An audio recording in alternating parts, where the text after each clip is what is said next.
नमस्कार प्यारे विद्यार्थियों, स्वागत है। आज आप और हम एक छोटे से टॉपिक्स के बारे में अध्ययन करेंगे, लेकिन उसके जो बात है उसमें ऊपर जो तथ्य है, जो आंकड़े हैं, बहुत ही विस्तृत है, बहुत ही अनेकानेक टॉपिकों में काम आते हैं। जैसे संधि में काम आते हैं, उपसर्ग प्रत्यय में काम आते हैं, बहुत जगह यानी शुद्धिकरण में भी काम आते हैं। वह टॉपिक है प्यारे विद्यार्थियों, वर्ण विचार। देखिएगा, हेडिंग लगाइएगा, आप अपनी पुस्तक में लिखते जरूर रहिएगा, वर्ण विचार।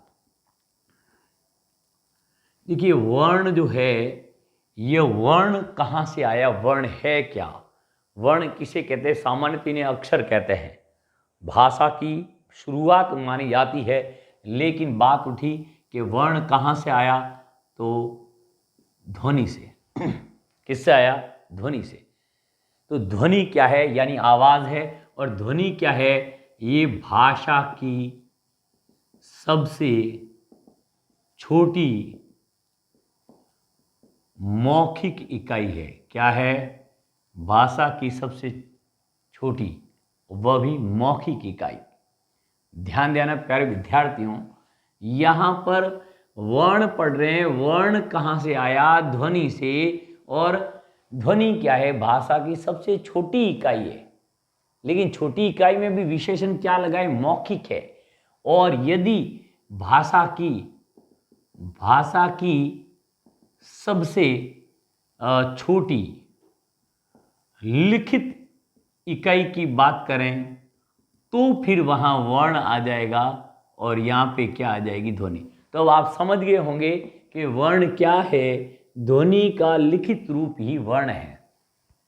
ये क्या है? ध्वनि का लिखित रूप। क्या है? लिखित रूप। यानी मैंने बोला क, बोला है तब तक वो ध्वनि है, और लिख दिया तो अब ये क्या है? वर्ण है। बात समझ आई? तो इतना ही अंतर होता है वर्ण और ध्वनि। तो लग रहे हैं दोनों एक ही चीजें, हल्का सा अंतर है। लिखित रूप वर्ण कहलाएगा, मौखिक रूप वो है आपकी ध्वनि। तो भाषा की सबसे छोटी इकाई उसमें मौखिक है तो ध्वनि, और लिखित है तो वर्ण है। और सामान्यतः ऐसे प्रश्न आ जाए, भाषा की सबसे छोटी इकाई, वहां पे लिखित मौखिक नहीं हो, प्रश्न बना हुआ है। कुछ लोग इकाई में ई बड़ी लगाते हैं, अशुद्ध। इसका मतलब उनको प्रत्यय को ज्ञान नहीं है, और एक जगह नहीं 10 बार बड़ी ई लिख रहे हैं। इसका मतलब है कि मात्रा उन्हें अच्छी तरह से, क्योंकि कुछ चीजें याद नहीं की जाती है। प्रत्यय याद है तो इकाई में वह छोटी मात्रा लगाएगा। इसमें हर्षवीकरण का प्रत्यय है। ये शब्द बना है 1 + आई, तो ए है ना, ये ई में बदल जाएगा। कैसे? हर्षवीकरण के। जैसे ये मी है तो ये छोटी मी में बढ़ेगा। जैसे मीठा के आई लगाया तो मिठाई। तो इस तरह से 1 + आई से बना, यूनिट से। तो भाषा की सबसे छोटी इकाई नॉर्मली पूछे तो वर्ण होगा। क्या होगा? वर्ण होगा। तो वास्तव में वर्ण कहां से आया? ध्वनि। वर्ण क्या है? ध्वनि है। और ध्वनि क्या है? मौखिक जो अपन उच्चारित करते हैं, उच्चारण करते हैं, अ, ट, म, ज, ये ध्वनियां उनको लिख देते हैं तो वही वर्ण कहलाते हैं। अब छोटी और बड़ी इकाई में मौखिक पूछे तो ध्वनि आएगा, आवाज आएगा, ध्वनि। और लिखित पूछे तो वर्ण। लेकिन जनरली ये सवाल पूछा गया है कि सबसे छोटी इकाई तो वर्ण माना गया है। क्लियर बात? ध्वनि और दोनों पढ़े थे, उत्तर सही वर्ण होगा। अब देखिए, भाषा की सबसे छोटी सार्थक इकाई जिसका अर्थ हो, वह जो छोटी इकाई भी हो, वह प्यारे विद्यार्थियों क्या होता है? शब्द होता है। क्योंकि वर्ण का, अक्षर का तो कोई अर्थ होता नहीं है, ध्वनि का तो सबसे छोटी इकाई में सार्थक लगे तो शब्द होगा। और भाषा की सबसे बड़ी सार्थक पूछे, भावार्थ वाली पूछे, तो कौन सी होगी प्यारे विद्यार्थियों? वाक्य। इसका मतलब क्या हुआ कि भाषा के, जो भाषा है उस भाषा में हर एक का क्या होता है प्यारे विद्यार्थियों? व्याकरण। हर एक भाषा का व्याकरण रहता है। और व्याकरण में जो चीज रहती है, यानी भाषा का शुद्ध उच्चारण, लेखन व प्रयोग का ज्ञान जो हमें कराए, उस पुस्तक का नाम, उस ग्रंथ का नाम क्या है? व्याकरण है। ये शब्द उत्पत्ति से इस तरह से बनाए, विधन आधन कर्ण, इस तरह से इसकी व्युत्पत्ति हुई, बनावट। तो भाषा जो है उसमें सबसे बड़ी इकाई वाक्य है। सार्थक पूछे निरर्थक का कोई मामला नहीं होता है, सबसे बड़ी इकाई वाक्य है। तो ध्यान दें, भाषा का शुद्ध रूप का ज्ञान करवाया जाता है इससे। अब इसमें क्या क्या चीजें आ जाती हैं? एक तो आती है वर्ण, दूसरी क्या चीज आती है? दूसरी आती है आपकी शब्द, और तीसरा है वाक्य। ये इन तीन चीजों से ही पूरी जो भाषा है, जो अपनी हिंदी भाषा है, वो उस तरह से क्या है बनी। तो हम इनके आधार पर इन अंगों को पढ़ेंगे, इन्हीं अंगों को हम व्याकरण कहेंगे, और व्याकरण में यही सारी चीजें आएगी। तो व्याकरण में क्या क्या चीजें हैं, किन किन से मिली है? वर्णों से, शब्दों से और वाक्यों से। अब यहाँ पे वर्ण मिलकर एक शब्द बनाते हैं, शब्द मिलकर क्या बनाते हैं? वाक्य बनाते हैं। ये आपको जानकारी रहनी चाहिए। तो इस तरह से क्या है, वर्ण जो है उसका क्या मीनिंग है, वर्ण होता क्या है, वर्ण कौन से हैं, इन सभी पे आप और हम बातचीत करने वाले हैं। तो ध्यान दें, आगे बढ़ें। तो वर्ण जो है वो, उसमें कौन कौन आते हैं?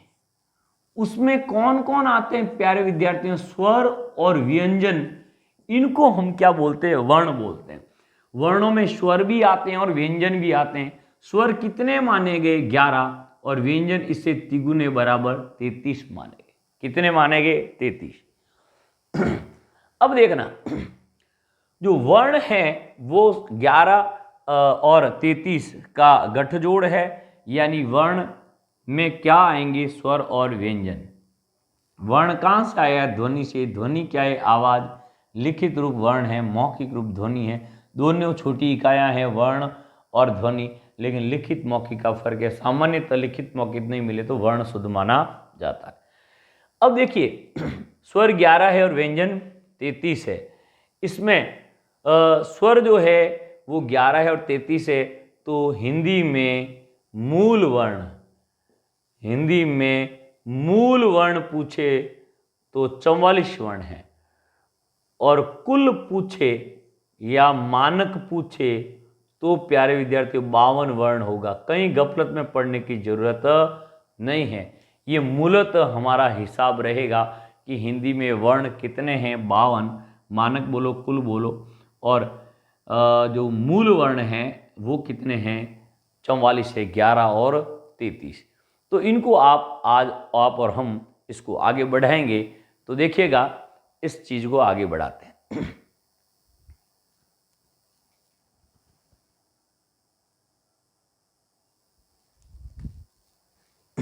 देखिएगा,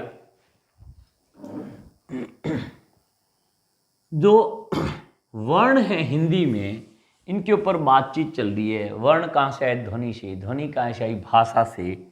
और भाषा की परिभाषा देखते हैं। भाषा यादृच्छिक ध्वनि प्रतीकों की व्यवस्था है, जिसके द्वारा समाज में व्यक्ति परस्पर विचारों का आदान प्रदान करते हैं। ये भोलानाथ तिवारी की श्रेष्ठ परिभाषा है, वो आप थोड़ी याद रखने की कोशिश करेंगे। यादृच्छिक का मतलब है आकस्मिक या अप्रत्याशित, जिसकी आशा न की जा सके, जो अचानक हो जाए, ऐसी ध्वनि प्रतीक है। उनकी एक व्यवस्था, एक मैनेजमेंट है। जिससे द्वारा व्यक्ति क्या है, अपने विचारों को क्या करता है, प्रकट करता है। ये बात ध्यान रखनी है। भाषा, और हिंदी भी एक भाषा है। हिंदी एक क्या है, भाषा है। ये हिंदी हजारों सालों पहले क्या थी, तो सबसे पहले ये वैदिक संस्कृत थी। क्या थी, वैदिक संस्कृत। फिर समय बदला, वैदिक संस्कृत के बाद इसका नाम पड़ा लौकिक संस्कृत। क्या पड़ा, लौकिक संस्कृत। फिर कुछ वर्षों बाद इसका नाम पलट के पाली भाषा किया, फिर इनका प्राकृत भाषा किया, फिर अपभ्रंश भाषा किया, और अपभ्रंश से आधुनिक भारतीय भाषाएं निकली है। आधुनिक भारतीय भाषाएं, और इनमें भी कौन पड़ी है, हिंदी है, गुजराती है, उड़िया है, तमिल है ना, राजस्थानी है, पंजाबी है। ये जितने भी है वो आधुनिक भारतीय भाषाएं यहीं से क्या है प्यारे विद्यार्थियों निकली है। तो हमारी जो हिंदी भाषा है वो कैसे थी प्राचीन काल में, उसके ऊपर थोड़ी दृष्टि डाल दें। तो वैदिक संस्कृत थी। 1500 ईसा पूर्व से 1000 ईसा पूर्व, 1000 ईसा पूर्व से 500 ईसा पूर्व, ये 500 से 1 ईस्वी, 1 से ये 500, ये 500 से ये 1000, और ये 1000 से अब तक ये स्थिति चली है। कह दे वैदिक संस्कृत में वेद रचे गए। क्या रचे गए, वेद। यहाँ पे लौकिक ग्रंथ जिसका नाम है रामायण और महाभारत रचे गए। फिर पाली भाषा में बौद्ध साहित्य रचा गया, बौद्ध साहित्य। और प्राकृत में जैन साहित्य रचा गया, और अपभ्रंश अनेक जैसे मागधी है ना, जैसे अर्धमागधी है, अर्धमागधी है, ये अपभ्रंश निकले बहुत सारे, मागधी अपभ्रंश। फिर है सौर सैनी अपभ्रंश है, फिर आपके खस अपभ्रंश है, ब्राह्मण अपभ्रंश है, बहुत से यहाँ से निकले। याद कैसे करें, दोनों संस्कृत याद करो, वैदिक संस्कृत, लौकिक संस्कृत, वैदिक संस्कृत, लौकिक संस्कृत, पाली प्राकृत, पाली प्राकृत, पाली प्राकृत, अपभ्रंश आधुनिक, अपभ्रंश आधुनिक। वैदिक संस्कृत, लौकिक संस्कृत, वैदिक संस्कृत, लौकिक, पाली प्राकृत, पाली प्राकृत, अपभ्रंश आधुनिक, अपभ्रंश आधुनिक, अपभ्रंश आधुनिक, अपभ्रंश आधुनिक। ये याद है। अब ये समय याद करना है। माइनस में चल रहे हैं, इसका मतलब क्या है, ईसा पूर्व, और प्लस में चल रहा है बढ़ते क्रम तो ईसा। इसलिए बोलने या लगाने की जरूरत नहीं है। कचरा जितना तैयार करोगे कचरे हो जाओ, इसलिए को सरल भाषा में तैयार करो। देखो 500 का गैपिंग है, 1500 चीज पकड़ो। पहले ये टेबल याद कर दी, वैदिक संस्कृत, पाली, वैदिक संस्कृत, लौकिक संस्कृत, पाली प्राकृत, अपभ्रंश आधुनिक, वैदिक संस्कृत, लौकिक संस्कृत, पाली प्राकृत, अपभ्रंश और आधुनिक। क्लियर हो गया। अब देखो 1500, 1000, 1000, 500, 500, 1, 1, 500, 500, 1000, 1000, अब ये आराम से बात बन जाती है। वैदिक में वेद रचे गए नॉर्मल, लौकिक में लौकिक ग्रंथ कहते हैं इनको, रामायण महाभारत, पाली बौद्धों की, प्राकृत जैनों की, अपभ्रंश ये। और इस तरह से हिंदी का प्रारंभ कब हुआ है, तो हिंदी की शुरुआत, हिंदी भाषा की शुरुआत 1000 ईस्वी। यहाँ एक विद्वान हुए हैं हरदेव बारी, वो कहते हैं हिंदी के साथ नाइंसाफी हुए। हिंदी आज से 1500 वर्ष पूर्व, यानी 3500 वर्ष पूर्व, आज के 2000 या 1500 पुराने पूर्व, तो 3500 वर्ष पुरानी विश्व की सबसे प्राचीन भाषा है। लेकिन इसको कालांतर में हर 500 साल के गैप के बाद उसी भाषा का नाम बदलते गए, इसीलिए आज सबसे प्राचीन भाषा, आज सबसे नवीन भाषा के रूप में जानी जाती है। ऐसा इसीलिए हुआ, मान लो मेरा जन्म हुआ, उस दिन मेरा नाम अलग हो, युवावस्था में अलग नाम हो, वृद्धावस्था में अलग हो। वृद्धावस्था की उम्र मान लो 5 साल 10 साल है, तो उस समय मैं 10 साल का ही हूँ क्या, मेरा नाम बदले गए। इसीलिए हिंदी के साथ क्या हुआ, नाइंसाफी। ये कौन कहता है, हरदेव बारी कहता है। ये भी मत याद रखिएगा। फर्स्ट ग्रेड है, स्कूल लेक्चर है, कॉलेज लेक्चर है, कहीं पर भी आपके पटवार ग्राम सेवक में वर्ण विचार संबंधी, लेकिन ये सामान्य जानकारी हिंदी से संबंधी रखे। हिंदी शब्द जो है सिंधु शब्द से उत्पत्ति हुई, गलत उच्चारण के कारण सिंध स का उच्चारण फारसी में ह से होता है, इसलिए सिंधु शब्द फारसी शब्द है और हिंदू शब्द फारसी है, और इस तरह से इसका उच्चारण गलत। बाकी सिंधु से सिंधी, हिंदी हिंदुस्तान और हिंदी हिंदू धर्म संस्कृति ऐसे नाम पड़ गए गलत उच्चारण के कारण। तो प्लीज़ इस देश का नाम भारत है, भरत राजकुमार के आधार पर इसका नाम रखा था, बाकी ये प्राचीन नाम सिद्ध हो सका। तो भाषा क्या है? भाषा जो यादृच्छिक यानी अकस्मात जो ध्वनि प्रतीक निकलते हैं मुख से, उसका एक मैनेजमेंट है, और जिसके द्वारा लोग क्या है आपस में विचार क्या करते हैं प्रकट। तो वापस देखिएगा इसको, वैदिक संस्कृत, पाली संस्कृत, देखिए आराम से आप बोल पाएंगे। देखिए मैं मिटाता हूं, देखिए प्यारे विद्यार्थी कौन कौन है, बोल पाते हैं कि नहीं बोल पाते। देखिए वैदिक संस्कृत, चलो ये भी मिटा देते हैं। वैदिक और लौकिक, वैदिक और लौकिक, पाली और प्राकृत, अभ्रंश और आधुनिक। देख तो नहीं रहा, वैदिक में वेद रचे, लौकिक में रामायण महाभारत, पाली में बहुत साहित्य, प्राकृत चैन साहित्य, अभ्रंश बहुत से हैं, और आधुनिक भारतीय भाषाएं निकली। 1500, 1000, 1000, 500, 500, 1, 500, 500, 1000, 1000, अब तक बैठा दिमाग। वापस बोलो, 1500, 1000, माइनस चल रहा हूँ, ईसा पूर्व बोलने की जरूरत, मूर्ख तो बोलेगा ईसा पूर्व, लेकिन चतुर होगा वो कम से कम शब्दों में बढ़िया बात कह सकेगा। बढ़िया बात कह सकेगा, जबरदस्त बात कह सकेगा, है ना।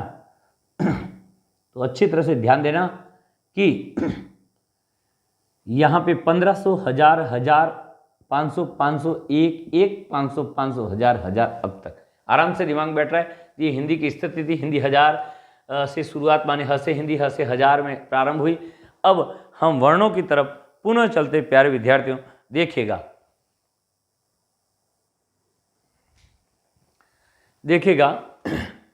वर्णों को बांटते हैं, और वर्णों में सबसे पहले कौन आता है? स्वर आते हैं, और फिर कौन आते हैं? व्यंजन आते हैं। स्वर क्या है, व्यंजन क्या है, थोड़ा जान लीजिए। इसकी 3 बिंदुओं में परिभाषा है। वे जो स्वतंत्र उच्चरित होते हैं, जो निर्बाध उच्चरित होते हैं, और जो लंबे समय तक उच्चरित होते हैं। 3 बिंदु लिखे, इनको समझे। वर्ण में स्वर आया। स्वर किसे कहते हैं? वे जिनका उच्चारण स्वतंत्र हो, इसका मतलब है इनके उच्चारण में किसी प्रकार की बाधा नहीं पड़ती, किन्हीं की जरूरत नहीं पड़ती, किसी की आवश्यकता नहीं पड़ती, किसी की एनिमल व्यंजनों की। स्वर स्वतंत्र रूप से उच्चरित हो जाते हैं, अब बोलते हैं तो किसी आवश्यकता नहीं है। और निर्बाध, इसका ही मीनिंग है जब बाधा नहीं पड़ती है तो उसी को स्वतंत्रता कहते हैं। मुख से उच्चारण होता है तो स्वर मुख विवर से जब निकलते हैं स्वर, तो उनका उच्चारण में कहीं पर रोक टोक नहीं होती, वायु आराम से निकले। ये वर्ण ध्वनि क्या है? एक आवाज है, आवाज मुख से निकलती है।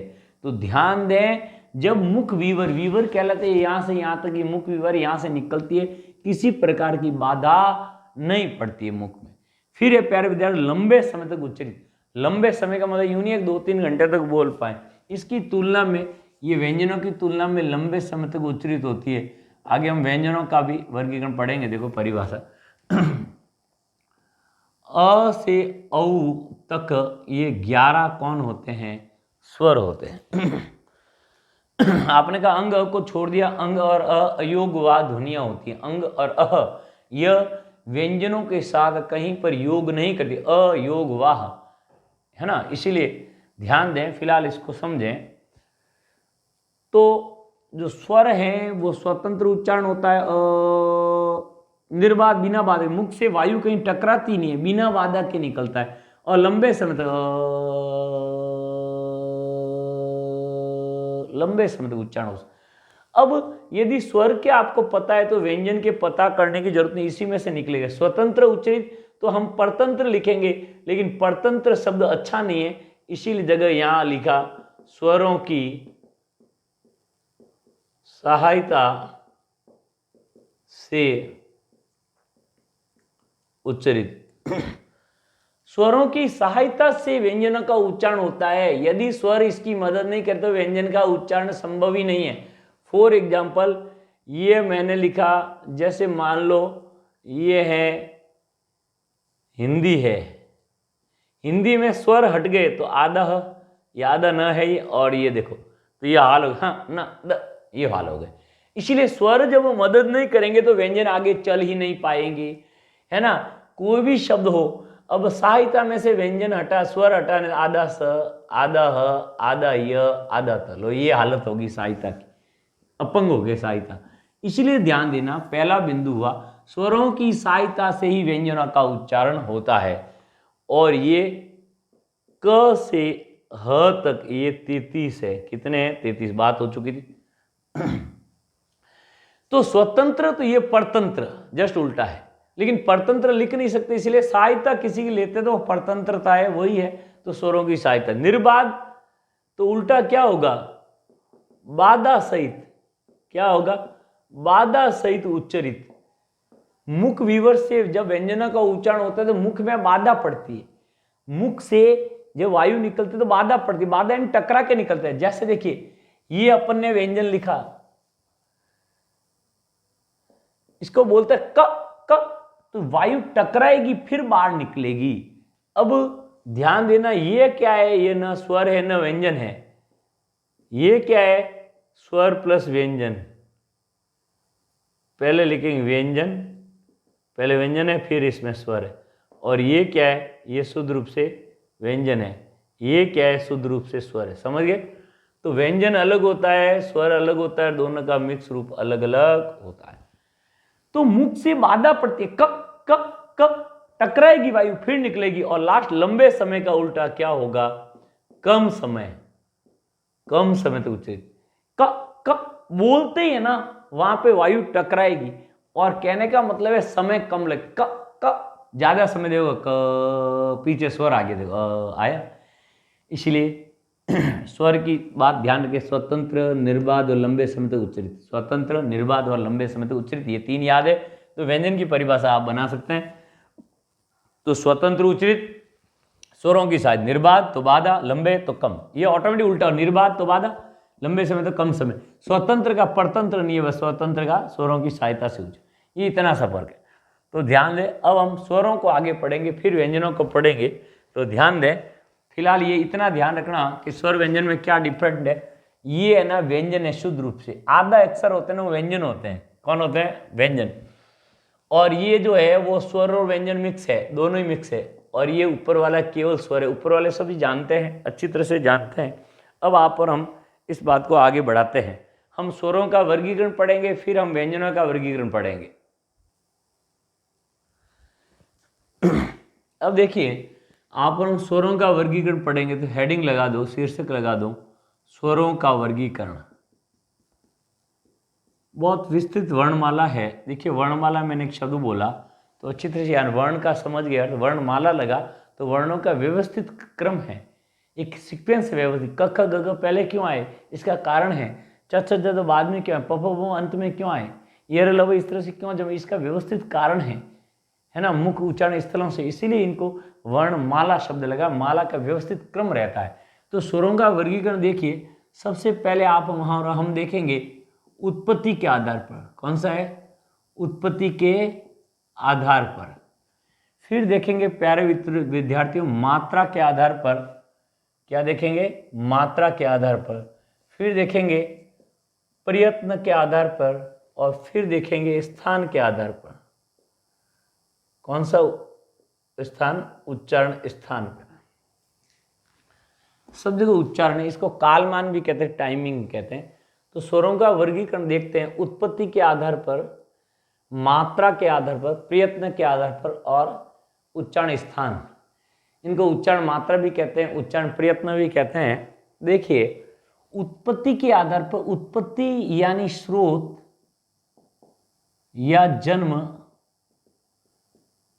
या उद्भव, कई तरह से शब्द बने। जन्म, उद्गम, किस तरह से प्रकट हुए, कहाँ से इनका उद्गम हुआ, कैसे ये प्रकट हुए, कैसे हमें स्वर मिले।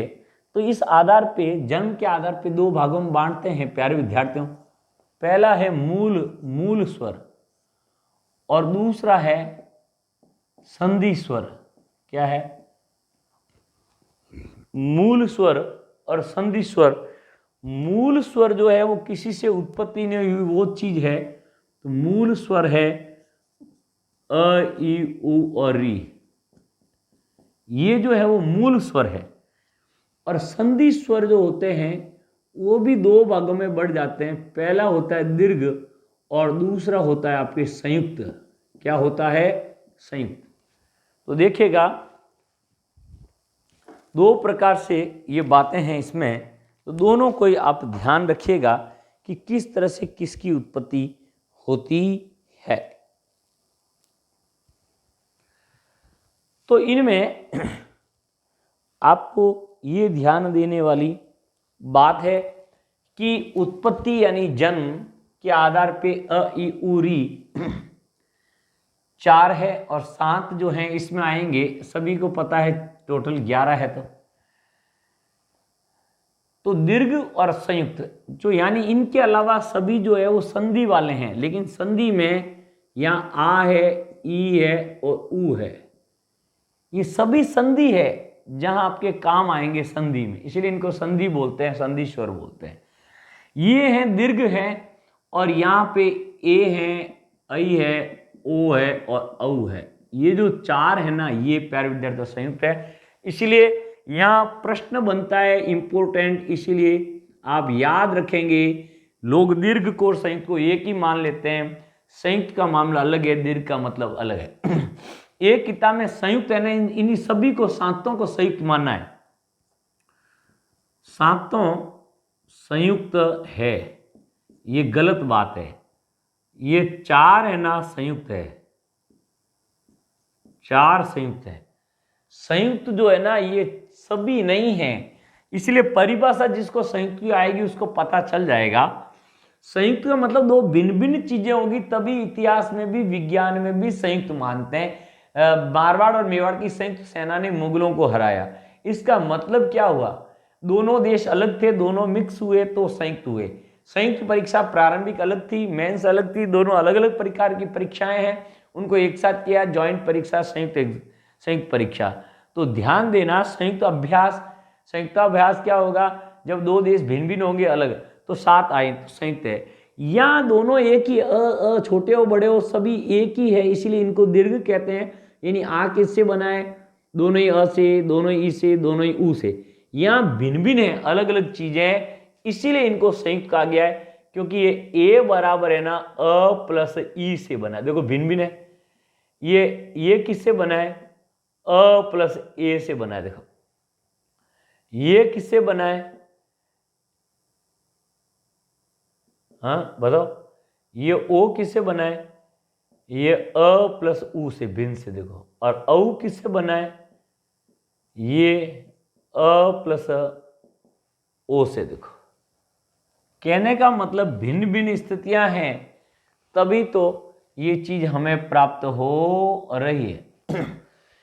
इसीलिए इनको संयुक्त कहा जाता है। इनमें जो मटेरियल है वो प्यारे विद्यार्थियों भिन्न भिन्न है, भिन्न भिन्न, दोनों जो है ना वो भिन्न भिन्न है, और यहां दोनों एक ही है, इसीलिए ये डिफरेंट याद रखेंगे। महत्वपूर्ण प्रश्न बनता है, जिनके वर्णमाला डायरेक्टली कोर्स में होती है वहां अच्छे सवाल बनते हैं। बहुत डीप में इस वर्णमाला को पढ़ रहे हैं, जिसमें स्वर की शुरुआत हो चुकी है, स्वर को पढ़ रहे हैं।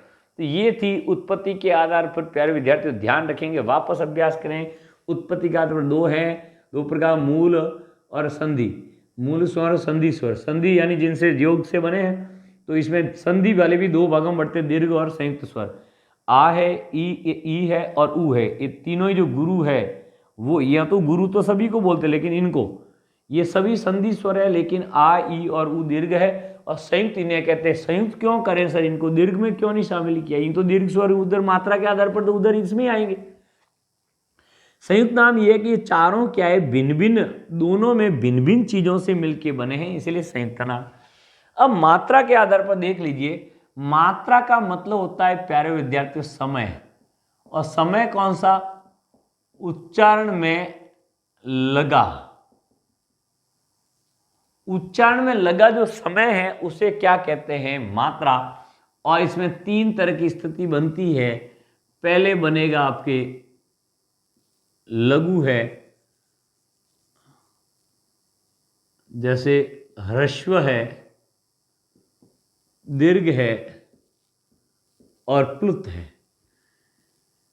इसको लघु बोलते हैं, इसको गुरु बोलते हैं, इसके लिए कुछ और नहीं।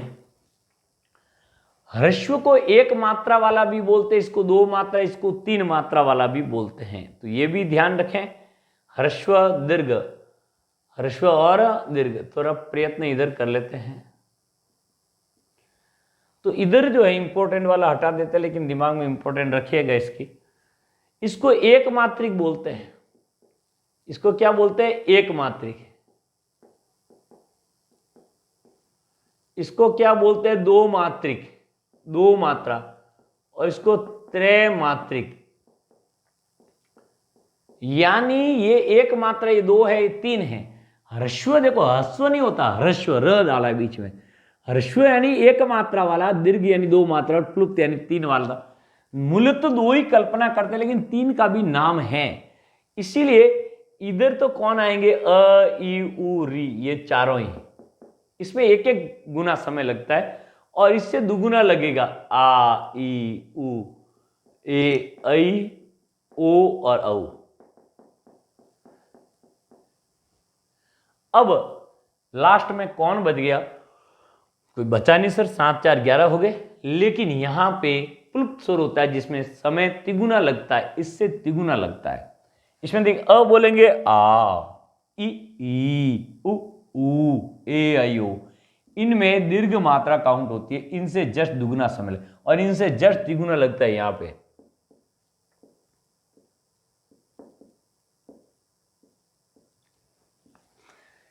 प्यारे विद्यार्थियों, कोई इसको ई बोलता है, कोई ऊ बोलता है। मैं बता दूं, ये न ई है न ऊ है, ये है हिंदी का 3 है।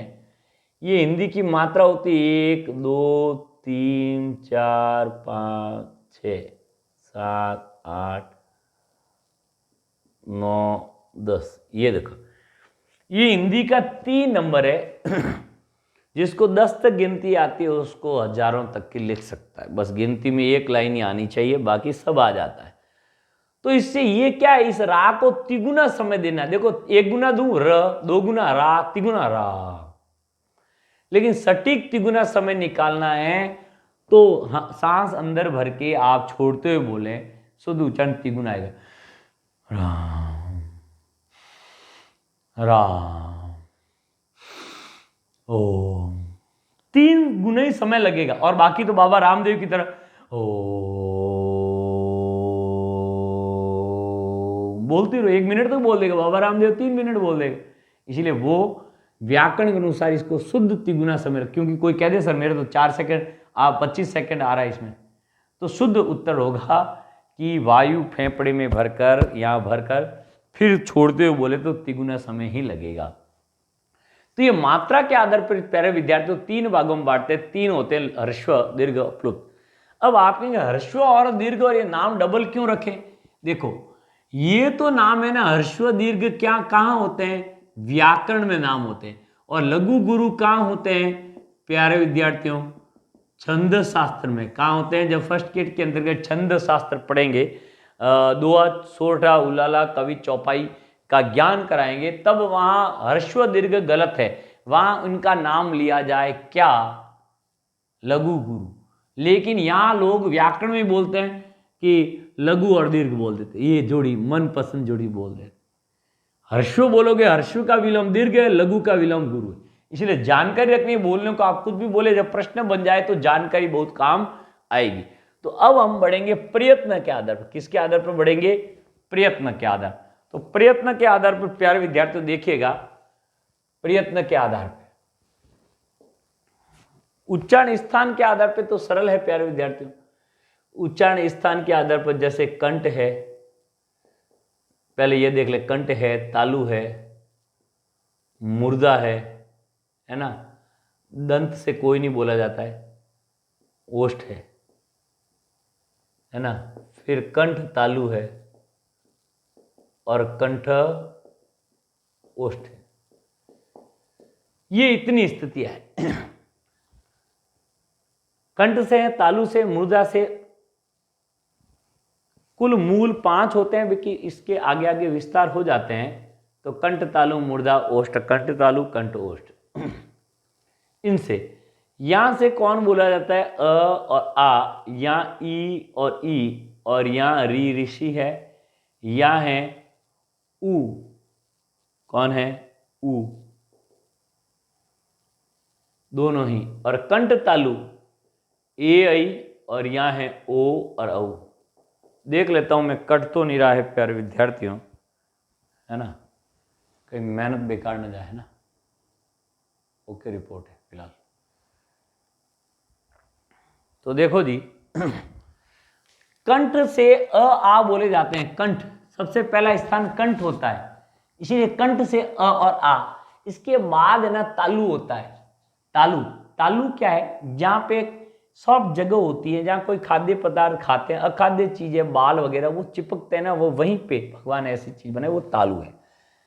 मुर्दा, जहां टच करते हैं उस स्थान का। देखो आप ये जानते हो कंठ तालु, ओष्ठ भी जानते हो, मुर्दा नहीं जानते क्योंकि इसका व्यवहार में प्रयोग नहीं होता।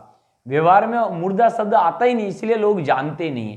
किसी ने पूछा कि सर कंठ तालु ओष्ठ सबका अर्थ आता है, मुर्दा का अर्थ बताओ। मैंने कहा मुर्दा यानी प्यारे विद्यार्थी मुर्दा।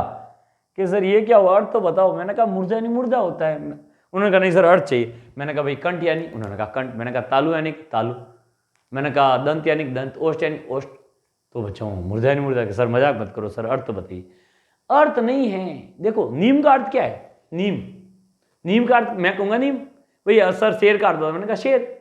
सर लकड़ी का मतलब, मैंने कहा लकड़ी। भाई मतलब कोई चीज नहीं, मतलब तो जिस स्टेज पे जिसको समझ में आएगा उसको वो अर्थ मान लेता है। बाकी अपने आप में नाम ही अर्थ होता है, उसको चीज को बताना पड़ता है कि भाई ये चीज इसको ये नाम दिया है, ठीक है। इसलिए हम कहेंगे पत्थर यानी क्या होता है, तो पत्थर तो सरल सा, पत्थर को क्या मानेंगे, इसलिए पाहन बोलेंगे तो पाहन यानी कि पत्थर।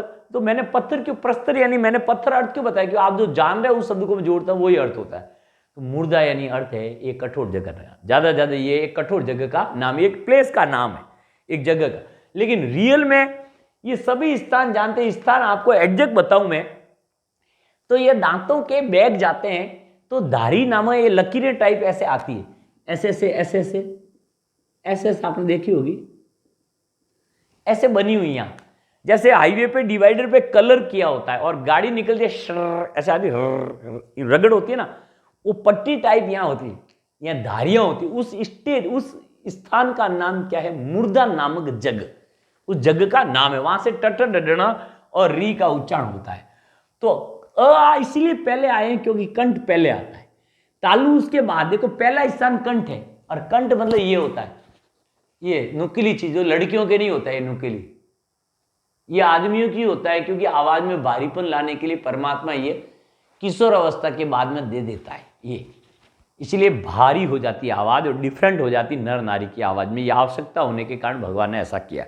इस कंठ से कख ये ना अ आ, उसके बाद तालु और री से मुर्दा, ऊ ओष्ठ से बोले जाते हैं। कंठ तालु देखो ए आई, क्यों ए आई किससे बने, ये देखो अ ई से अ ए से, इसलिए कंठ तालु और ये ओ औ कंठ ओष्ठ है। अब हम उच्चारण प्रयत्न के आधार पर पढ़ेंगे। ये प्रयत्न के आधार पर बहुत सारी स्थितियां देखिएगा।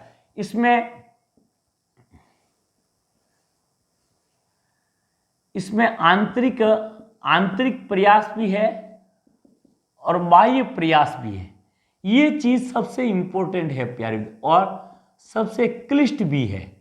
इसको हम एकदम, इसको थोड़ी टेबल बना लेते हैं, फिर इसको डिटेल में नए पेज पे करेंगे प्यारे विद्यार्थियों, क्योंकि आपको दिमाग में बैठाने के लिए पहले पिक्चर में यहां ले रहा हूं। प्रयत्न दो होते हैं, एक अंदरूनी होते हैं, एक बाहरी होते हैं। तो अंदरूनी को आंतरिक बोला, कहीं आभ्यंतरिक भी बोलेंगे, अभी उपसर लगा के, कोई दिक्कत नहीं, मैं सरल शब्द लिखा है। अंदर के और बाहर के दो प्रयास होते हैं।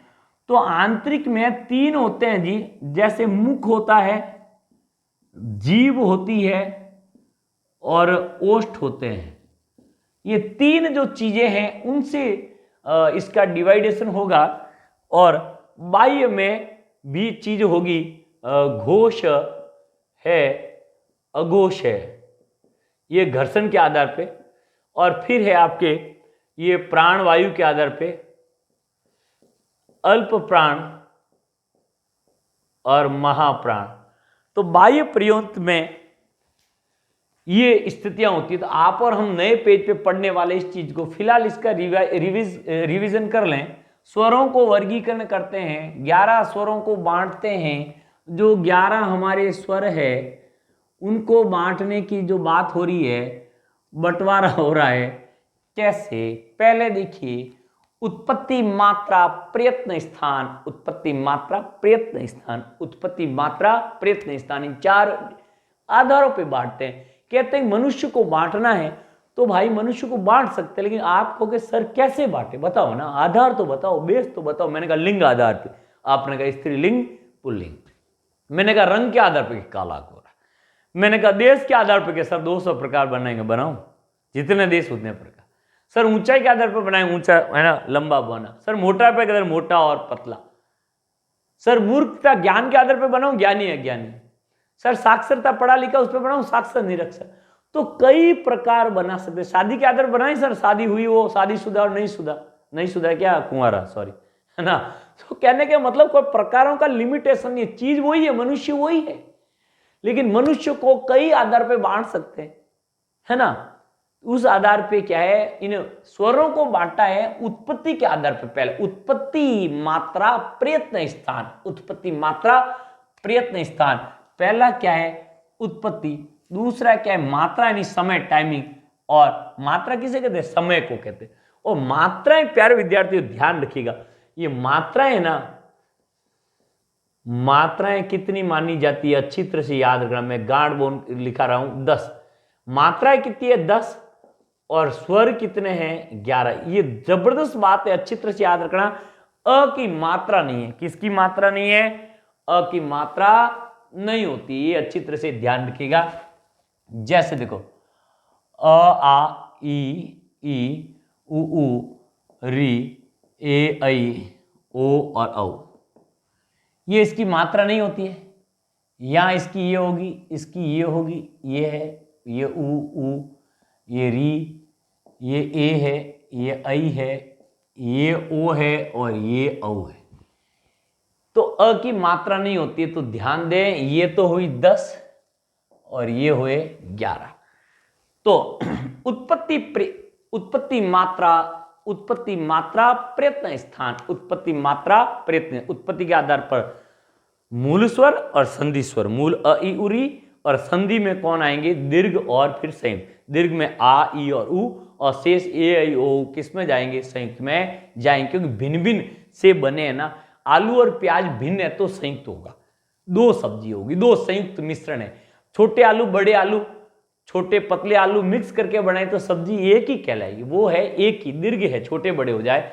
तो ध्यान दें कि फिर बढ़ते मात्रा के आधार पर, तो मात्रा के आधार पर मूलतः तो 2 होते हैं, लेकिन 3 की कल्पना की गई है। लघु है, गुरु है, प्लुत है। लघु को ह्रस्व बोलते हैं और गुरु को दीर्घ बोलते हैं। प्लुत का अन्य नाम नहीं, एक मात्रिक, द्विमात्रिक और त्रैमात्रिक ये चीजें होती है। अ ई उ री एक मात्रा वाले हैं, यानी लघु है। गुरु में आ ई उ और ए ऐ ओ सभी आ जाते हैं। प्लुत में एक नई स्थिति आती है, ये इस तरह का बनता है। कहीं कहीं आपने ये भी मिला होगा, रा है और ऐसा भी मिलता है। तो कई कई प्रतीक होते हैं अलग, कोई दिक्कत नहीं है। स्थान के आधार पर आपको याद रह जाएगा, कंठ है, तालु है, मुर्दा है। दंत से कोई स्वर बोला नहीं जाता, याद रखना। 5 में कंठ है, तालु है, मुर्दा है, ओष्ठ है। फिर कंठ, तालु, कंठ, ओष्ठ।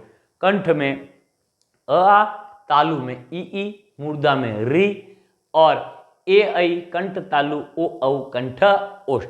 अब हम डिटेल वाली पढ़ेंगे, जो सबसे क्लिष्ट चीज है उनमें ये आंतरिक वाली है, जिसको आप और हम पढ़ने वाले हैं। इसका स्क्रीनशॉट ले लीजिए, हम भी इसको आपको प्रोवाइड कराएंगे। तो नेक्स्ट बढ़ते हैं प्यारे विद्यार्थी आगे।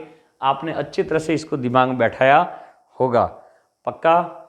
चलें आगे जी, एक बार पुनः कर लो।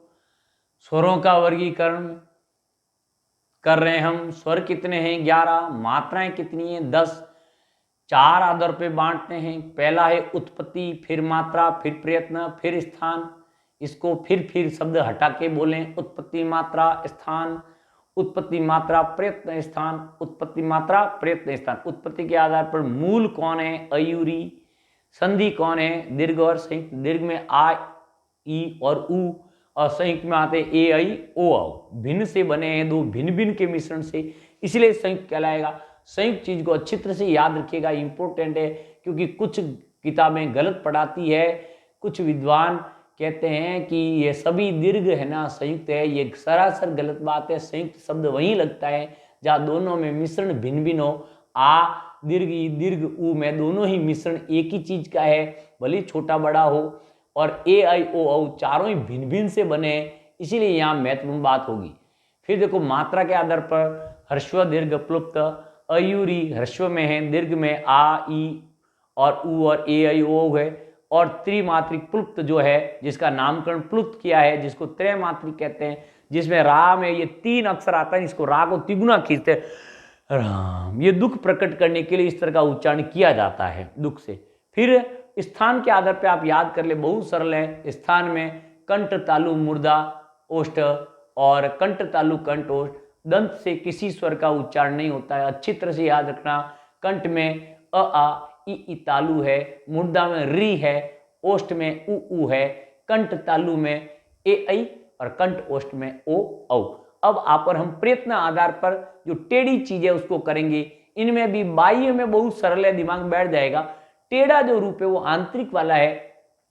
तो प्रयत्न को अभी याद कर लें, फिलहाल छोटी बात। प्रयत्न में 2 प्रकार से प्रयत्न करके हम स्वरों का उच्चारण करते हैं। पहले तो आंतरिक रूप से, फिर है बाह्य रूप से। तो आंतरिक में 3 चीजें अंदर हैं जी मुख में। एक तो मुख है, एक जीभ है, एक ओष्ठ। अब आपके मुख तो थोड़ा बाहर है, भली बाहर हो, आप इसको आंतरिक प्रयास मानेंगे। क्या मानेंगे? आंतरिक प्रयास। तो आंतरिक में कौन है? मुख, जीभ और ओष्ठ। और बाह्य में घोष, अघोष और अल्प प्राण और महाप्राण। तो बढ़ते हैं प्यारे विद्यार्थियों आगे। तो प्यारे विद्यार्थियों, अब स्वरों जो स्वर है उनको आंतरिक, अंदर के प्रयास और बाहरी प्रयास 2 भागों में बांटते हैं। पहले आंतरिक में देखो क्या होता है। प्रयत्न आधार पर हम स्वरों को बांट रहे हैं, जिसमें मुख है, जीभ है और कौन है आपके प्यारे विद्यार्थियों? ओष्ठ। इन 3 आधार पर बांटेंगे। सबसे पहले तो देखिए स्वर जो है प्रयत्न आधार पर है। प्रयत्न आधार पर जो स्वर है, स्वर वर्गीकरण, डिटेल बड़ी लगा देते क्योंकि बात की थी, ये बड़ी चीज है।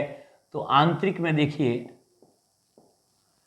पहला जो पढ़ेंगे वो मुख पढ़ेंगे। क्या पढ़ेंगे? मुख। इस मुख को बोलते हैं मुखाकृति के आधार पर। क्या बोलते हैं? मुखाकृति आधार पर। तो आप मुखाकृति, कोई दिक्कत नहीं, मुख बोले और मुख के आधार पर बांटते हैं। तो सबसे पहले देखिए मुख, जीभ और इसको यहां से ध्यान दें कि प्रयत्न आधार में पहला जो है वो है मुख। क्या है? मुख आधार पर। दूसरा हम बांटेंगे वो जीभ बांटेंगे, जिसको जिह्वा बोलेंगे। और तीसरा बोलेंगे वो है ओष्ठ। 3 आधार पे बांट रहे हैं पूरे ही स्वर को। देखिए मुख के पहले आप है ना प्रकार बना लेते हैं। मुख के 4 जो प्रकार बना लेते हैं, जीभ के भी प्रकार बना देते हैं और ओष्ठ के भी प्रकार बना देते हैं। अब ये लकीरों को याद नहीं करेंगे, मूल शब्दों को याद करेंगे तो बात भी हमें और आपको क्या है? याद रह जाएगी। देखिए किस तरह से इनको याद रखें। तो देखिए मुख आधार पर याद कराता हूं मैं आपको। सबसे इंपॉर्टेंट यही है प्यारे विद्यार्थियों, यही सवाल बनता है। क्यों? क्योंकि याद मुश्किल से रहता है प्यारे विद्यार्थियों को, इसलिए इसको याद कोशिश करें। मुख के आधार पर, मुख के आधार पर जो है उसमें सबसे पहले है संवृत। क्या है? संवृत। संवृत। और यहां पे है प्यारे विद्यार्थियों विवृत। 2 याद हुए? या वृत्त है या वृत्त है, या सब जगह वृत्त है। तो वृत्त से संवृत, संवृत का आधा क्या होगा प्यारे विद्यार्थियों? अर्ध संवृत। क्या है? अर्ध संवृत। और विवृत का क्या होगा छोटा रूप? अर्ध विवृत। बस संवृत, अर्ध संवृत, विवृत, अर्ध विवृत। बस 2 याद रहे, संवृत, अर्ध संवृत, विवृत, अर्ध विवृत। आराम से दिमाग में बैठे होंगे। अब देखो मतलब जानते हैं कि संवृत का अर्थ होगा मुख है ना बहुत कम खुलता है। मुख बहुत कम खुलता है। तो इनमें कौन कौन आते हैं? ये ई आते हैं और ऊ आते हैं। कौन आते हैं? ई और ऊ। अब ऐसे याद नहीं रखना, ई ऊ ऐसे याद नहीं रखना है, क्यों? ऐसे तो याद कैसे रखना है? दोनों ई दोनों ऊ, ई और ऊ कौन से सर? दोनों ही दोनों ही होते हैं, 10 तो ई होते नहीं। तो ई ऊ कौन है? समृत है। कौन से ई ऊ सर? दोनों ही ई ऊ, दोनों ही ई ऊ। अब देखो अर्ध समृत का मतलब है थोड़ा समृत से थोड़ा ज्यादा, मतलब इससे थोड़ा और ज्यादा खुलता है इसमें मुख, लेकिन ऐसा मुख खोलकर तो हम परीक्षा में तैयार ही नहीं कर सकते, इसको याद करना पड़ेगा। तो अर्ध समृत में कौन है? ए और ओ, ए और ओ। यहां याद रखना बहुत जबरदस्त चीज है। अर्ध समृत में ए और ओ। विवृत का अर्थ है विशाल वृत्त, बहुत बड़ा मुख, बहुत बड़ा खुले। तो डॉक्टर कहता था बेटा आकर, आ बोल तो अपन बोलते थे या मुख खोल, या तो डॉक्टर बोलेगा मुख खोल या बोलेगा बोल आ। तो कहते हैं मुख खोल, तो अपन मुख खोलते नहीं, क्योंकि अपन सोचे कि इंजेक्शन मुंह पे ना लगा लें, छोटे थे, इसीलिए ताजे ताजे पड़े हुए होते, इसीलिए डॉक्टर कहता बेटा बोल आ, और बेटा वहां पे आ बोल देता, क्योंकि अभी अभी प्रैक्टिस की हुई उसकी। आ बोलता और मुख में लक्षण देख लगता बीमारी का लक्षण है या नहीं। तो इसीलिए विवृत में कौन है? एकमात्र आ। इसीलिए हर डॉक्टर आ ही करवाता है, किसी ने डॉक्टर ने ई नहीं कराया कि बेटा ई कर, ई ऊ कर, ऊ मुंह खुलेगा नहीं, क्या देखेगा अंदर। इसलिए आ ही करवाते हैं, क्योंकि विवृत में एकमात्र स्वर है वो है आ। तो विवृत यानी आ। एक बार प्रैक्टिस कर लेना बेटा बोल आ, यानी विवृत एक ही है जिससे मुख बहुत बड़ा वृत्त बनता है। अब देखो ये नाम याद कर लेना ऊपर वाले, समृत, अर्ध समृत, विवृत, अर्ध विवृत। इसीलिए ध्यान देना, समृत, अर्ध समृत, विवृत, अर्ध विवृत। अब इनमें आपको ये जो चीज याद हो चुकी है,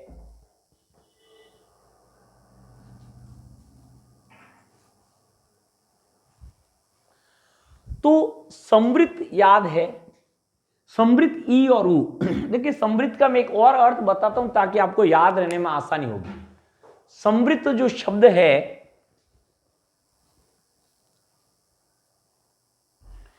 समृत का अर्थ एक और होगा कि मुख, मुख यानी ये मुख ऊंचाई पे जाके वृत्त बनेगा, सुअर की बाती ई ऊ। ये मुख है ना एकदम यू हाइट पकड़ के बने ई ऊ। अब कोई कहता है मेरे तो होते ही नहीं सर, ई ऊ यूं ही होता है, तो करने को अपन नहीं भी कर सकते हैं, लेकिन आपको याद रहेगा समृत का मतलब एक निकालो, वह वृत्त जो अधिकतम ऊंचाई पे जाकर वृत्त बने। तो ई ऊ, कांच में देखेंगे वाक्य में सुअर की बाती मुख हो जाता है, याद रहेगा। अब ई ऊ। अर्ध समृत में कौन से साहब? एओ साहब, याद रखना एओ साहब। समृत में कौन है? ई ऊ। कर लेना, मुझे तो लज्जा नहीं आ रही, क्यों? लज्जा आएगी वो आगे नहीं बढ़ेगा। पूर्वजों की कहावत क्या है? सीखने में, सिखाने में, अच्छे कार्यों में जिसको लज्जा आएगी वो पिछड़ जाएगा। इसलिए अच्छे कार्यों में लज्जा नहीं, बुरे कार्यों में हमें लज्जा दिखानी है ताकि हम उनसे बचे। तो समृत ई ऊ, ई और ऊ ये समृत है, याद रखिएगा। ई ऊ, मुख ऊंचाई पे जाके वृत्त बने, ऐसे बना। अब लोग कहते हैं मुख कम खुलता है, उसकी व्याकरण की परिभाषा ठीक है, काम चलने के लिए प्रैक्टिस जिंदगी में याद रखना है परमानेंट। तो ये क्या, अब अर्ध समृत देखो, ये सीक्वेंस देखो, समृत, अर्ध समृत, विवृत, अर्ध विवृत। अब समृत याद हो गया, और अर्ध समृत में कौन से साहब? एओ साहब। तो साहब तो कोई वर्ण है नहीं, तो याद रहेगा एओ साहब, क्योंकि यहां बहुत बड़ी गलती होगी, लोग ए और आई को दोनों को ले आएंगे, मर जाएंगे, पूरी पानी फिर जाएगा उनकी मेहनत पे, और अपने पानी नहीं फिरना चाहिए, अपन अलग तरीके से याद करते हुए बढ़े। तो समृत, मुख ऊंचाई पे जाके वृत्त बने, किससे बनेगा? ई और ऊ, दोनों ई से, दोनों यू से प्रैक्टिस। एक बार मुख को बिगाड़ के देख लेना, अकेले देख लेना कांच के सामने, ई और ऊ। अब अर्ध समृत में कौन से साहब? एओ साहब। कौन से साहब? एओ साहब। अब विवृत याद है, ये डॉक्टर क्या कर रहा है? विशेष वृत्त किससे बनता है? आ, विशेष वृत्त आ। एक बार कर लेना, मैं तो कर रहा हूं ना, मैं शिक्षक होके भी, इसलिए 2-2, 3-3 बार है ना सेलेक्ट होके देखो, अपने आप को आगे बढ़ा दिया। इसलिए आप भी बढ़ोगे जब आप लज्जा छोड़ोगे। तो विवृत है आ। 3 याद हो गए चारों में। अब आपको से यहां लिखाओ, यहां डैश नहीं बोलना है, नहीं बोलना है। शेष बचे वो किधर आगे? अर्ध विवृत में, अर्ध विवृत में। प्रैक्टिस हो गई। अब देखो, अब जीव के आधार पर 3 प्रकार बनाते हैं। ये प्रकार याद हो गए ना तो बहुत सरल है आगे का मेटेरियल बचना। अग्र, मध्य और पश्च, बड़े सरल नाम है। जीभ के आगे पीछे बीच में, ये जीभ है मान लो, ये अग्र, ये मध्य और ये पश्च, आगे बीच में और पीछे, आगे पीछे बीच में, आगे पीछे बीच में। सरल हिंदी में बोले आगे पीछे बीच में, लेकिन आगे पीछे तो शब्द है नहीं, इसके लिए संस्कृत शब्द है अग्र, मध्य, पश्च, अग्र। देखो प्रकार आराम से याद है, अग्र, मध्य, पश्च, अग्र, मध्य। जीभ में प्रकार याद होंगे तो आगे का मेटल में याद करा दूंगा। अग्र, मध्य, पश्च, कोई रटना नहीं है। जीभ में 3 होते हैं, आगे, बीच में और पीछे, आगे पीछे बीच में, आगे पीछे बीच में। सरल नाम क्या है इनके? अग्र, मध्य, पश्च। अब देखो अग्र में कौन है? ई और ए। कौन से ई ए? दोनों ई ए। ई ए, ये जीभ के आगे के हिस्से से बोल, ई ए, जीभ के आगे के हिस्से की मदद से बोलते हैं ई ए। अब मध्य में एक ही है अ, और यहां पता नहीं, लोग याद करते हैं तीसरे कोई, क्यों लिखना? तो ये ध्यान देना, ये सभी जो है ना, ये 10 का स्थान है, इसमें स्वर शामिल, जो री है ना उसका मामला नहीं है। किसको बांट रहे अपन? केवल 10 को, री को छोड़, क्योंकि री का आपका और हमारा जो है शुद्ध उच्चारण नहीं होने के कारण री को छोड़कर, क्योंकि इसका शुद्ध उच्चारण नहीं है, री का शुद्ध उच्चारण नहीं है, इसीलिए ध्यान देना। तो इसीलिए मैं एक बात लिखाऊंगा कि अपभ्रंश में 8 स्वर थे, 8 स्वर थे। ऐ और औ बाद में जोड़े गए हैं, और संस्कृत अर्थात मूल भाषा, संस्कृत क्या है? मूल भाषा हिंदी की, इसमें क्या है? 13 स्वर है। कितने स्वर है? 13। तो ये 13 यानी अपने 11 हो गए, और यहां पे एक तो ये होता है इनका गुरु रूप, और एक होता है ये वाला, ये ली जो आपने सुना होगा, वो रूप इसका क्या है? इसमें आपके पाया जाता है, ये वाले, ये 12वां और ये 13वां। तो संस्कृत में 13 है, अपने संस्कृत का अपने कोई लेना देना नहीं, अपने याद रखिए। अपभ्रंश यानी हिंदी से पहले की स्थिति में 8 स्वर थे, और ये ऐ और औ है ना, ये बाद में जोड़े गए हैं। तो बाद में जोड़े गए थे 10 हो गया, री बाद में और आ गया, टोटल अपने 11 मिलते हैं। इसलिए री का यहाँ शुद्ध उच्चारण न होने के कारण केवल 10 का ही ये डिवाइडेशन करते हैं। कुछ लोग री का कर देते हैं, भारत आजाद है, करने दो, करते तो क्या करें उनका। संस्कृत की कहानी अलग है, हिंदी की कहानी अलग है। बहुत सारे विद्वान होते हैं, संस्कृत के प्राचार्य होते हैं, आचार्य होते हैं, हिंदी को पढ़ाते हैं। ये सबसे बड़ी गड़बड़ चीज है। हिंदी की विवाद की जो चीज है संस्कृत से अलग है, उनको वो संस्कृत जैसा पढ़ाएंगे और मात खाएंगे, ऐसे गुरु चेले दोनों डूब जाएंगे। प्लीज ऐसा अनर्थ न करें। संस्कृत वाले संस्कृत को ही आगे बढ़ाएं, हिंदी में, क्योंकि भिन्नता है, हर पग पग पे भिन्नता। वो लोग कहेंगे माँ है एक ही, अरे माना एक ही है भैया, हर पग पग पे जगह होगी। आप डिफरेंट चीज बता दोगे, क्योंकि शुद्ध संस्कृत है, बता दोगे गड़बड़ हो जाएगा। फिर भी हमारा देश आजाद है, हम किसी को रोकने वाले कौन होते हैं? हम तो अपने विषय को पढ़ाने वाले हो सकते हैं। इधर बढ़ो आगे। तो जीभ याद होगी, अग्र, मध्य, पश्च। अग्र याद कर लो ई, और मध्य में कौन है? जीभ के मध्य में अ बोला जाता है। अब प्रैक्टिस से तो मुश्किल है। सर मेरे तो आगे से बोला गया। नहीं सर, मेरे तो पता ही नहीं चल रहा है कहां से बोला है, पता ही नहीं चल रहा है। इसीलिए अब कोई क्या देखो मध्य से बोला जा रहा है, अरे भाई तुम्हें पता चला, तुझे रटा हुआ है, इसलिए बोला। हमारे नहीं होता, इसलिए मदद नहीं मिलेगी उच्चारण से, इसलिए डायरेक्ट याद करो। आगे पीछे बीच में, तो जीभ क्या है? आगे पीछे बीच में, 3 इस तरह से बोली जाए। आगे में याद कर लो टेढ़ा, यही ई है। कौन सी ये? दोनों ही ये। और मध्य में याद कर लो और एक चीज मुफ्त में मैं दे रहा हूं। कोई लोग लिखते हैं, कह रहे भाई क्यों लिख रहे हो? आ लिखते हैं, यहां कौन सा लिखते हैं? आ, ये लिखते हैं। आप ऑटोमेटिकली आ लाया, आ, ई हो गया, ऊ देखो, ऊ यहां आ गया फर्स्ट में, ऊ, ए ऐ आ गया, ये ओ औ।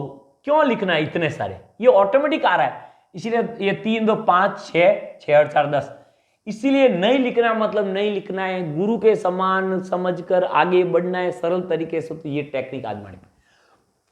अब रहा प्यारे विद्यार्थी ओष्ठ, सबसे टेढ़ा अपने कर लिया है। ओष्ठ में देखिए, ओष्ठ में एक तो होते हैं गोल और एक होते हैं नहीं गोल।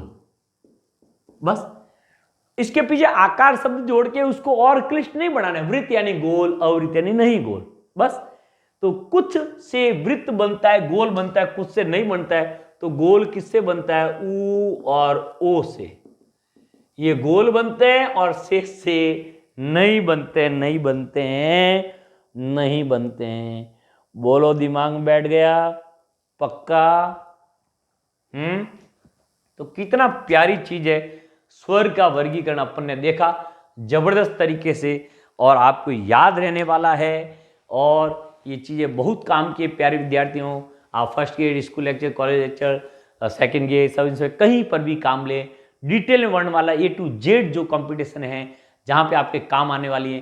प्यारे विद्यार्थियों, मैं समझाने के अलावा जो तथ्यात्मक जानकारी, जो शुद्ध जानकारी है, जो हिंदी की शुद्ध क्या बात है, 10 सालों का अभ्यास है। 10 सालों में हजारों विद्यार्थी, हजार की एक बैच होते थे प्यारे विद्यार्थी। न जाने कितने अनंत बच्चों को जो शिक्षा जो हमसे अर्जित की है, निमित्त हम तो थे। सब कुछ करने वाला परमात्मा है। बस सटीक चीज देंगे, समझाने के बाद शुद्ध समझाएंगे, समझाने के बाद हम महत्वपूर्ण जो टॉपिक करेंगे वो होगा, आपको इसको याद भी कराया जाएगा। तो याद कराना प्यारे विद्यार्थियों क्या है, बहुत ही महत्वपूर्ण है, वो हम आपको याद करा रहे हैं। वापस देखिए, मुख प्रयत्न के आधार पर बांटते हैं। मुख के देखो, मुख इसमें बताया मुखाकृति के आधार पर एक वाक्य बनाते हैं। नहीं बनाना है, वो वहीं रहेगा, क्योंकि उस गुरु के द्वारा पढ़ाए गए ज्ञान को 1 घंटे बाद बोले कि हे प्रिय विद्यार्थी तू वापस बोल, नहीं बोल पाएगा। मेरा प्यारा विद्यार्थी 1 घंटे क्या, कई समय तक वो बोल पाएगा। मेरे से व्याकरण पढ़ने के बाद वह पुनः पढ़ने की उसको आवश्यकता नहीं पड़ेगी। ये मेरा विश्वास है। मेरा सांवरिया सेठ बांके बिहारी ऐसे कहते हैं। ऐसी मन से हम पढ़ाएंगे कि आपके दिलो दिमाग में अच्छी तरह से बात बैठ जाए। पुनः करें अभ्यास। प्रयत्न आधार पर बांटते हैं, मुख के आधार पर, जीभ के आधार पर, ओष्ठ के। अब इसको मुखाकृति, जिह्वाकृति, जिह्वा के आधार पर ओष्ठाकृति, इस शब्दों को छोड़े और मुख, जीभ और ओष्ठ मूल शब्द पढ़ें। मुख के आधार पर समृत, अर्धसमृत, विवृत, अर्धविवृत हो गया। फिर समृत में याद रखो ई ऊ, अधिकतम ऊंचाई पे जाके। अर्ध समृत में ए ओ सा। विवृत में मुख सबसे बड़ा खुलता है आ में, और अर्ध विवृत में छोड़ दो। जीभ के आधार पर अग्र, मध्य, पश्च, आगे पीछे बीच में। आगे को याद कर लो, केवल ई है। कौन से ई है? दोनों ई है। मध्य में कौन है? अ, शेष छोड़ दो। और ओष्ठ में गोल किससे होते हैं? मुख। ओष्ठ किससे गोल होते? ऊ और ओ से, शेष से नहीं होते। अभ्रंश में कितने स्वर से? 8। और इन के बाद कौन जोड़े गए? ऐ और औ जोड़े गए। हिंदी में मूल वर्ण, हिंदी में माफ करें, हिंदी में स्वर कितने हैं? 11 है। हिंदी में अब कितने स्वर है? 11। ये भी आपको याद रखना है। और हिंदी में अब 11 स्वर है। कितने स्वर है? 11 स्वर है। 2 बाद ऐड हुए, लेकिन री को भी बाद में पढ़ा जाता है। री भी मूल स्वर है। इसमें भी बहुत सारी बातें हैं। राघव प्रकाश की पुस्तक में री को कहते हैं, ये मूल स्वर नहीं है और ये संयुक्त स्वर है। आधे र और ई, हर्षव ई से बना है। ये कल्पित बातें हैं। ये कितनी रिसर्च की बातें हैं। रिसर्च को प्यारे विद्यार्थियों यदि यहाँ लागू किया जाता है सब कुछ गड़बड़ हो जाता है। इसलिए प्लीज रिसर्च की बातें यहाँ लागू नहीं होगी। री मूल स्वर है तो हमने पढ़ा था। उसमें भले ही उसको मूल स्वर में नहीं मानते हैं, उसकी व्याख्या करते हैं, आधे र और उससे बना है, ये मूल नहीं है। लेकिन रिसर्च अपने आप में अलग चीज होती है और मानक जो रूप है हमारे संविधान में वही हमें मान के चलना होगा। तो एक बार मैं इसका आपको अभ्यास करा लूं बिना देखे, और यदि आप कर लोगे तो मुझे आनंद आ जाएगा। देखना प्यारे विद्यार्थियों, अब आपको सब कुछ सुनाना है मुझे। आप लिखवाओ प्यारे विद्यार्थियों, मन से आप पर हम जुड़ चुके हैं। आप यदि यहाँ से जुड़े हुए हैं, आपका ध्यान इधर है तो आप उत्तर बोल दोगे। समृत यानी मुख सुअर की भांति होता है, ये तो अपनी प्रैक्टिस है, होता है था ई ऊ होता है, इसलिए प्रैक्टिस करा रहे उसको याद करने की। बाकी व्याकरण में अनुसार मुख कम खुलता है, भाई मुख कम खुलता है, किसे खुलता ही नहीं, गुटखा खाता है इसमें नहीं खुलता है, लो मैं क्या करूँ, वो क्या सर इसके विपरीत नहीं है क्या, फिर वो ये लफड़े में पड़ जाएगी। इसीलिए देखो, तो समृत में कौन है, बोलो समृत में ई और ऊ, ये कौन है समृत। अर्ध समृत में बोलो कौन से साहब, एओ साहब। विवृत में डॉक्टर क्या कहता है, आ, शेष पता नहीं। आगे पीछे बीच में अग्र में कौन है, ई और ए, ई और ए। और मध्य में कौन है, एका एक अ, और पश्च पता नहीं। और ओष्ठ में कौन है, ऊ और ओ। कितनी सरल चीज है। तो ये 10 का हिसाब है, मैंने साफ लिखा है। प्यारे विद्यार्थी आपको याद रखना होगा, क्यों याद रखोगे ना, शाबाश। तो इस तरह से ये याद रह सकता है। तो ये था स्वरों का वर्गीकरण, बहुत अच्छे से याद हुआ होगा, समझ आया होगा। पुनः कर लेते उत्पत्ति के आधार पर, उत्पत्ति के आधार पर मात्रा, उत्पत्ति मात्रा, आधार आधार गोली मारो। उत्पत्ति मात्रा प्रयत्न स्थान, उत्पत्ति मात्रा प्रयत्न स्थान, 4 भागों में स्वरों को बांटते हैं। उत्पत्ति में मूल स्वर और संधि स्वर, मूल में अ ई उरी और संधि में आते हैं दीर्घ स्वर। और प्यारे विद्यार्थियों आनंद आ जाता जब आप सामने हो, तो वो हैं आपके संधि में दीर्घ और संयुक्त स्वर। दीर्घ में आता है आ, ई और उ, ये 3। और संधि में आते हैं ए आई ओ, क्योंकि ये 2 भिन्न भिन्न से मिश्रण से बना है। ए अ ई से बना है, आई बना है अ ए से, और ओ बना है अ प्लस उ से, और औ बना है अ प्लस ओ से, इसलिए भिन्न है संयुक्त। फिर आते हैं मात्रा के आधार पर, लघु है, गुरु है, प्लुत है। लघु को हर्षव, दीर्घ और प्लुत इन नामों से जानते हैं, एक मात्रिक, द्विमात्रिक, त्रिमात्रिक, त्रैमात्रिक। तो अ ई उरी लघु है, ए आई ओ औ से सारे कौन है, गुरु है, आ और ई और उ और ए आई ओ सातों। और प्लुप्त है एक राम में जो 3 अक्षर का डालते हैं ओम में, इस तरह से। फिर आते हैं प्यारे विद्यार्थी ये स्थिति आदि, इसको छोड़ के सीधे जंप खाते हैं कहाँ, लास्ट वाला उच्चारण स्थान। उच्चारण स्थान में कंठ में अ है, ई में तालु है, फिर आता है मूर्धा में री है, और ओष्ठ में उ ओ है, और कंठ तालु में ए आई, कंठ ओष्ठ में ओ औ। ये थी प्यारे विद्यार्थियों आपके स्वरों का वर्गीकरण, बहुत जबरदस्त तरीके से किया है, और ये भी आपको अच्छी तरह से याद है मेरे प्यारे विद्यार्थियों। और मैं इन उत्तरों को मिटा दूं तो आपके दिमाग में अच्छी तरह से ये दिमाग में बात बैठी हुई है कि यहाँ क्या लिखा हुआ है ना। विवृत में कौन है, आ, मध्य में कौन, अ, अग्र में कौन, ई, या समृत में कौन, ई और ऊ, या वृत्त में कौन, ऊ और ओ। शेष आपको ऐसे ही मुक्त तैयार कराएगा। 10 का हिसाब दिया, इसलिए कई भ्रम में नहीं पड़ेंगे।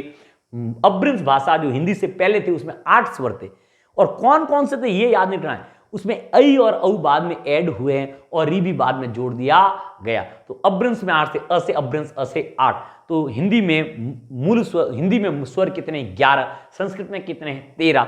उसमें जो री का दीर्घ रूप भी होता है, और जो लरी होता है, लरी वो भी वहां होता है, तो 2 माने जाते हैं। तो 11 + 2 13 हो जाते हैं। संस्कृत से हमें कोई लेना देना नहीं है, जननी है, उसको देवताओं की वाणी है, सब कुछ माना। ये था प्यारे विद्यार्थियों स्वरों का वर्गीकरण, विस्तृत रूप से आपको समझ आया होगा और याद भी हुआ होगा। तो इसी के साथ धन्यवाद। नेक्स्ट क्लास में व्यंजनों पर और चर्चा करेंगे। तब तक धन्यवाद, नमस्कार, जय हिंद, जय भारत।